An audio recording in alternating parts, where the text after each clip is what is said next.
Hi guys! So today I'm here for Top 5 Wednesday. Top 5 Wednesday is hosted by Samantha from Thoughts on Tomes. I will link her channel down below. Today's theme for Top 5 Wednesday is Rainy Day Reads, and as far as I know it was open to interpretation. So I took it to mean gloomy, somber stories, books that I can wrap myself in and just kind of read in one sitting. Basically a book that I could pick up with a dark undertone and just read through. So today I have pulled off 5 books from my shelf that I think fit that category in the way that I interpreted it. So anyway, here we go. Rainy Day Reads. The first book that I pulled that has a very somber, gloomy undertone would be Jane Eyre. This is a gothic romance story with definite dark undertones. If you've read Jane Eyre, then you know what I mean. If you haven't, you really should. It's fantastic. Jane Eyre is a story about a woman who had a very difficult childhood and has come into the Rochester home to serve as a governess for his ward, basically. And then it's just everything that happens from there as her being the governess in this very secretive household. And Jane Eyre is one of my absolute favorite books ever in the entire history of literature. Such a fantastic story. And I absolutely can immerse myself in this. I can read it in one sitting if I'm really dedicated. But this is definitely a very gloomy story. You should really give it a shot if you've never read it before. If you have, then you understand why I have this in my rainy day category. The next book that I have chosen was A Wrinkle in Time by Madeline. And A Wrinkle in Time, the very first sentence in A Wrinkle in Time is, "It was a dark and stormy night." That sentence launched a deep and unending love for all things A Wrinkle in Time. It's the ultimate rainy day read for me. It has very dark undertones, and for a children's story especially, I remember reading this as a kid. I remember where I was, the time of day, what I was wearing, the smell in the air. This is such an important book for me. But it's definitely a rainy day read as far as I interpreted it, with the gloomy undertones, the dark, gritty kind of backdrop setting. A Wrinkle in Time is a story of Meg, and she has 3 younger brothers, and currently at the moment their father is missing for all intents and purposes. They don't know where he is. It's definitely a fantasy science fiction story.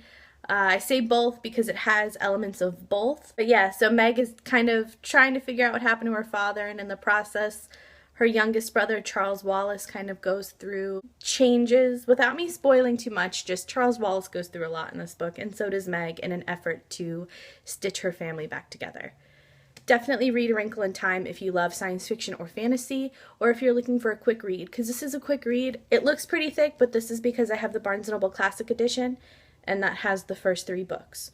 So yeah, it's not as intimidating as it looks. The next book that I have chosen was The Secret Garden by Frances Hodgson Burnett. Now, The Secret Garden has a very light ending, but a very dark everything else. It's a very dark story, I think, once again, for a children's novel especially. The Secret Garden is one of my favorite stories. I can read this any day ever, but it definitely fits a rainy day mood in my opinion. This is the story of Mary, who has recently been orphaned and sent to live with an uncle she has never met before. It's basically about Mary, this very somber, sad child who in the end is able to bring happiness to a very sad, somber household. And I really love this story. This book makes me cry every time I read it because it's just so sweet, but definitely a rainy day read for me. Very dark, very gloomy in the beginning. The next book that I chose is Ice by Sarah Beth Durst. This is the story of Cassie, I think her name was, or Casey. And it's actually a retelling of an old fairy tale, and I think it's called East of the Sun, West of the Moon. I think that's what the fairy tale was called, but I could be wrong about that. I don't remember really. But if I'm right, let me know, because that'll make me feel better. Due to the fact that it's a retelling, I don't want to spoil too much for people who haven't read it. But basically, as you can see on the cover, Cassie is with a polar bear, and that would be the polar bear king, who she is more or less forced into marrying. Sounds odd and strange, I know, but it is a fairy tale retelling, and most fairy tale retellings are odd and strange. definitely give it a shot. I thought the story was pretty dark at first. Again, it has light undertones towards the end, but I really enjoyed it, and it's definitely something I could sit there and wrap myself up in and read. The last book that I have chosen is Crown Duel. Now, this book is a bit of a thicker read, but I know I can read it in one sitting because I've done it before with extreme determination. But this is actually such a good book, and it definitely has gloomy moments and darker, somber moments throughout the entirety. It's actually a duology combined into one book. So it was actually, I think, Crown Duel and then Court Duel is the second one, but they published it into one format into Crown Duel. Crown Duel is the story of Mel and her brother Bran, and recently their father has died in the middle of them trying to start an uprising within their kingdom due to just, they have a really bad king, basically. And so now it's their father has died, and he was kind of the one perpetrating it, you know, trying to get this revolution started, and now they have to do it because they're all that's left of their family. And so it's really the story of Mel. Bran's kind of in the background, so it's basically Mel's story and how she copes and deals and helps to form this revolution. And then in Court Duel, it's the aftermath, what happens after the revolution.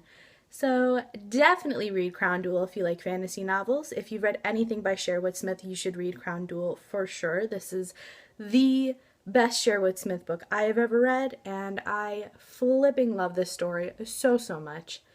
This is the story that launched 1,000 feels. So that was my top 5 Wednesday for rainy day reads. I hope you enjoyed this, and if you've read any of these books, let me know down below. I love to talk about books with you guys that we've read together, or even if you're interested in knowing more about a book, I will be happy to tell you. If you liked this video, like, comment, and subscribe down below.